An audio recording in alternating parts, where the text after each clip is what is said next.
नमस्कार साथियों, मेरा नाम है आर.के. सिंह। संस्कृति पीसीएस यूट्यूब चैनल पे आप सभी का स्वागत है। आज के एपिसोड में एक कार्यक्रम की चर्चा करने वाले हैं और ये जो कार्यक्रम है इसका नाम है मेरा गांव मेरी धरोहर। तो इसी के बारे में बात करेंगे। इससे जुड़ी हुई जो भी बेसिक जानकारी है उस पर हम बात करेंगे। ये भी देखेंगे कि आखिर ये जो पहल है, ये जो कार्यक्रम है, ये क्यों चर्चा में है। तो चलिए स्टार्ट करते हैं और एक एक करके बात करेंगे। सबसे पहले हम बात करेंगे कि मेरा गांव मेरी धरोहर जो योजना है ये इस समय आखिर चर्चा में क्यों है। तो देखिए, देश भर में बात करेंगे तो सांस्कृतिक एक मानचित्रण के लिए देखें तो मेरा गांव और मेरी धरोहर जो योजना है इसके तहत पहचाने गए जो गांवों की संख्या है अब वो 6.38 लाख पहुंच चुकी है।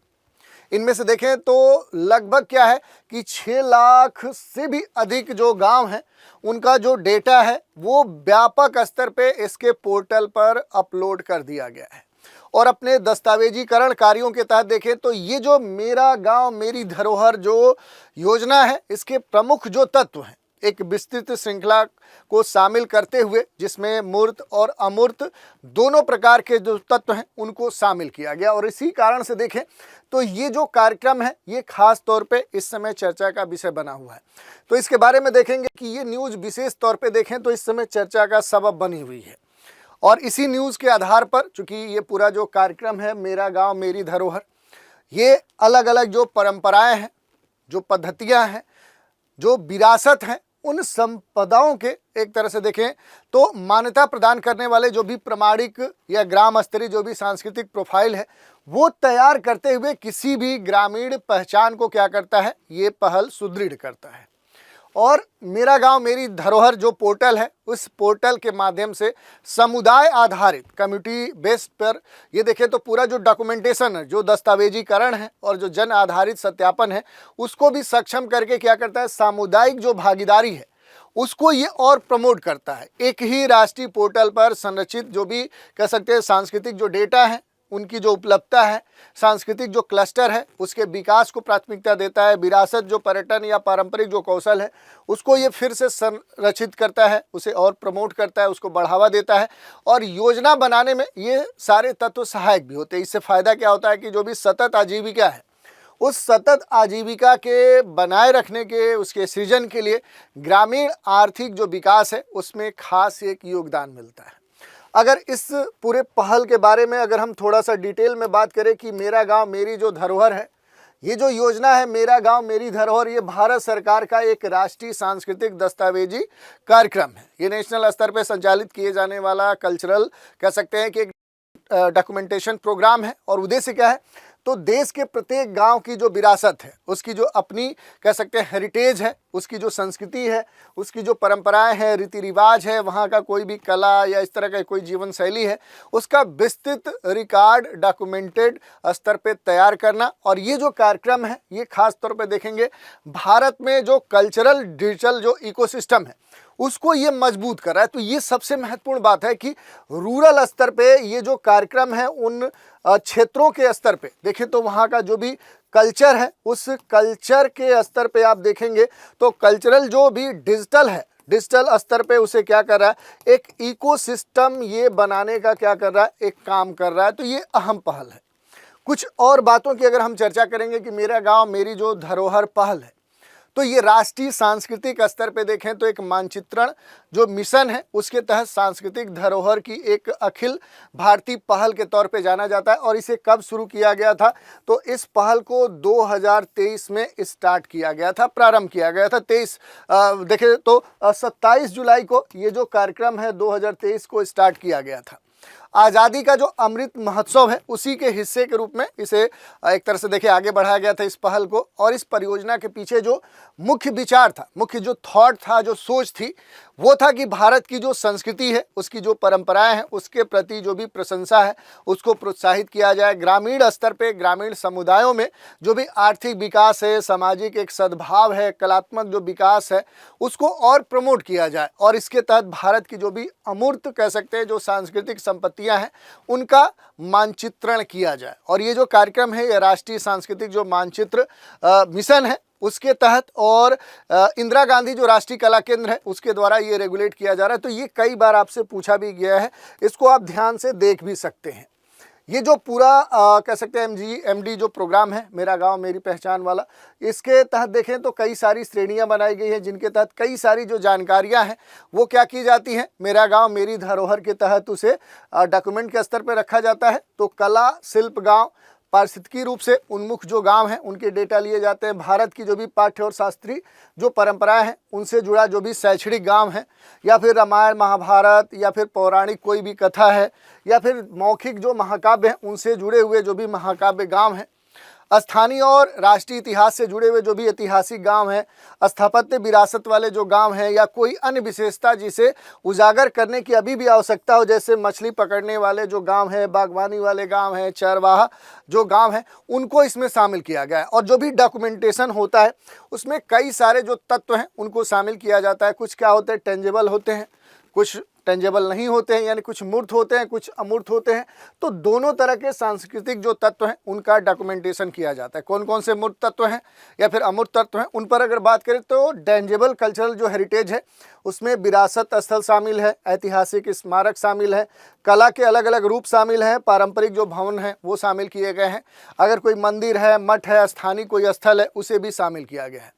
इनटेंजेबल जो भी इसमें एलिमेंट है उनकी अगर बात करें तो मौखिक अगर कोई भी परंपरा है वो इसमें शामिल किया जाता है। कोई रीति रिवाज, कोई रिचुअल है, कोई विश्वास है, कोई पारंपरिक ग्रामीण भोजन है, मेले और त्यौहार जैसे कोई पर्व है, या लोक कलाकार कोई है, या फिर गीत नृत्य वाद्य हैं, पारंपरिक पोशाक है, या फिर कोई इस तरह का आभूषण है, लोक कथाएं हैं, कहावतें हैं, सामाजिक सांस्कृतिक जो प्रक्रिया है। तो ये सभी क्या है कि अमूर्त तत्वों के तहत इन्हें शामिल किया जाता है। और ये पूरी जो योजना लाई गई है, अगर इस योजना के पीछे जो उद्देश्य हैं, उद्देश्य बड़े ही महत्वपूर्ण है, क्योंकि सभी भारत के राज्य और जो भी केंद्र शासित प्रदेश हैं वहाँ फैले भारत के लगभग 6.5 लाख गांव जो हैं वहाँ व्यापक एक आभासी इस तरह का प्लेटफॉर्म बनाना जहाँ सांस्कृतिक मानचित्रण किया जा सके, ग्रामीण भारत की जो भी सांस्कृतिक पहचान है उसको बचाया जाए, प्रत्येक गांव का जो प्रमाणिक सांस्कृतिक प्रोफाइल है वो तैयार किया जाए। ये सबसे अहम विषय है। लोक कला, लोक संस्कृति या पारंपरिक जो ज्ञान है जो सदियों से चलता आ रहा है उसकी सुरक्षा की जाए। सामुदायिक जो भागीदारी है उसको बढ़ाया जाए, पीपुल्स जो पार्टिसिपेशन है उसे और बेहतर किया जाए। जो भी विरासत आधारित जो ग्राम्य पर्यटन है उसको सुरक्षित करते उसे और प्रमोट किया जाए। पारंपरिक जो कौशल आधारित रोजगार है उसे और बेहतर किया जाए, उसे आगे बढ़ाया जाए ताकि रोजगार के अवसर खुल सके। और सांस्कृतिक जो क्लस्टर है वो बनाकर ग्रामीण आर्थिक जो विकास है उसे बढ़ाया जाए ताकि ग्रामीण जो अर्थव्यवस्था है उसे एक बूस्टअप मिल सके।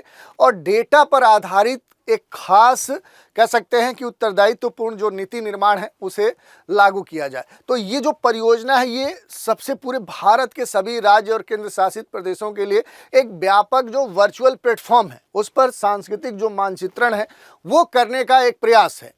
और मेरा गांव मेरी जो धरोहर है इस कह सकते हैं कि पहल, इस पोर्टल के माध्यम से लोगों को भारत की जो विविध अलग अलग तरीके की जीवन जो सांस्कृतिक विरासत है उसे कहीं ना कहीं देखें तो उसमें डूबने का एक अवसर भी प्रदान करती है। और ये जो परियोजना है इसका मुख्य उद्देश्य है भारत की जो संस्कृति है, जो कल्चर है, जो ट्रेडिशन है, जो रिचुअल है, जो परंपराएं है उसके प्रति जो सम्मान है, जो प्रोत्साहन है वो प्रदान करते हुए ग्रामीण समुदायों में आर्थिक विकास और सामाजिक जो सद्भाव है, कलात्मक जो विकास है उसका एक मार्ग प्रशस्त करना है। इसके अलावा इसके लिए जो विशेष पोर्टल स्टार्ट किया गया है कि जो मेरा गांव मेरी धरोहर जो पोर्टल है इस पर गांव की जो प्रोफाइल है वो अपलोड की जाती है, समुदाय के द्वारा सत्यापन की बात कही गई है, GIS आधारित मानचित्रण की बात कही गई है, सांस्कृतिक जो डेटा है उसका जो राष्ट्रीय भंडारण है, नेशनल जो कल्चरल जो कह सकते हैं रिपोजिटरी है उसे यहाँ पर रखा गया है।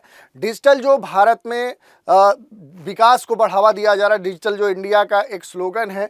और जो कल्चरल स्तर पे देखें जो प्रिजर्वेशन है उसको देखें तो दोनों का एक ये समागम देखने को मिलता है, तो उसका एक बड़ा ही महत्वपूर्ण उदाहरण है।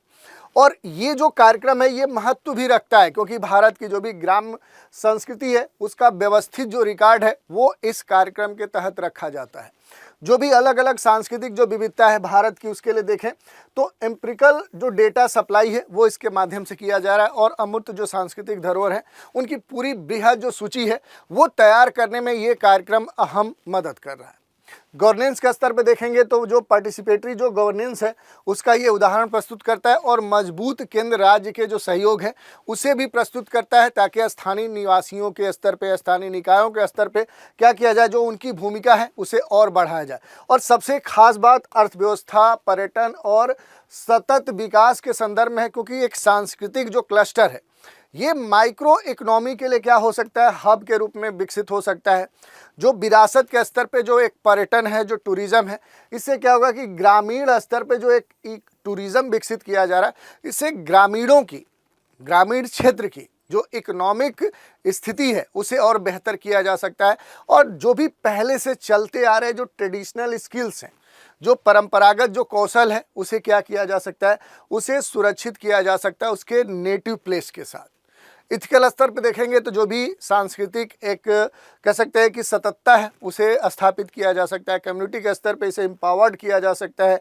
इंटरजनरेशनल जो नॉलेज है उसके स्तर पे इसे क्या किया जा सकता है, पीढ़ी दर पीढ़ी इसे आगे बढ़ाया जा सकता है। लेकिन इन सबके साथ कई सारी चुनौतियाँ भी हैं। जैसे आप देखेंगे कई सारे भारत के ऐसे अलग अलग राज्य, अलग अलग केंद्र शासित प्रदेशों में ऐसे ग्रामीण क्षेत्र हैं जहाँ पर अभी भी डिजिटल जो पहुँच है जितनी होनी चाहिए वहाँ पर पहुँच नहीं पाया है। तो भारत में अभी भी डिजिटल जो डिवाइड है उसकी स्थिति देखने को मिल रही है। खासतौर पे दुर्गम पर्वतीय पहाड़ी क्षेत्र या पिछड़े जो क्षेत्र है वहाँ पर जो डिजिटल पहुँच है वो अभी सुनिश्चित करनी होगी, चाहे वो सरकार के स्तर पे हो, एनजीओज के स्तर पे हो या सामान्य लोगों के स्तर पे हो। डेटा की जो प्रामाणिकता है, जो गुणवत्ता है, वो सुनिश्चित करना होगा। बड़े पैमाने पर जो डेटा है उनके स्तर पे उनके संकलन को लेकर एक अधिकारियों का जो एक कह सकते हैं कि इसके लिए ट्रेंड होना, जो प्रशिक्षित सही तरीके से नहीं होना, तो ये भी एक इशू है। और डॉक्यूमेंटेशन के बाद देखें तो वास्तविक स्तर पे जो एक संरक्षण की बात कही जा रही है उसे ज़मीनी स्तर पर लागू करने का जो एक अभाव देखा गया है वो भी एक गंभीर चुनौती है। और इन सब कार्यों के लिए सबसे जो ज़रूरत की चीज़ है वो फंड है, पैसा है, निवेश है, बुनियादी ढांचे की जो कमी है। इन सारी समस्याओं को दूर करने के बाद ही जो मेरा गांव मेरी धरोहर जो योजना है, जो पहल है, उसे सही तरीके से लागू किया जा सकता है और इसका सही तरीके से जो आउटपुट है वो निकल सकता है। तो ये हमने देख लिया कि आखिर ये जो कार्यक्रम है, ये जो पहल है, क्यों चर्चा में है और इससे जुड़ी जो भी महत्वपूर्ण बातें हैं उन पर हमने बात कर ली। इसी पर आधारित एक प्रश्न है, मेरा गांव मेरी धरोहर जो कार्यक्रम है ये किससे संबंधित है? ग्रामीण स्वास्थ्य सुधार से जुड़ा हुआ है, सांस्कृतिक मानचित्रण से जुड़ा हुआ है, ग्रामीण सड़क निर्माण से जुड़ा हुआ है या कृषि डिजिटलीकरण से जुड़ा हुआ है? तो इस प्रश्न का उत्तर आप हमें कमेंट के माध्यम से प्रेषित कर सकते हैं कि आखिर सही उत्तर कौन सा होगा, कौन सा विकल्प इसका सही है, ये आप हमें प्रेषित कर सकते हैं। तो आज के एपिसोड में हमने बात कर ली कि मेरा गांव मेरी जो धरोहर है आखिर ये है क्या और इसका क्या अहम महत्व है। तो आज के एपिसोड में इतना ही। आप सभी हमारे साथ बने रहें, इसके लिए धन्यवाद।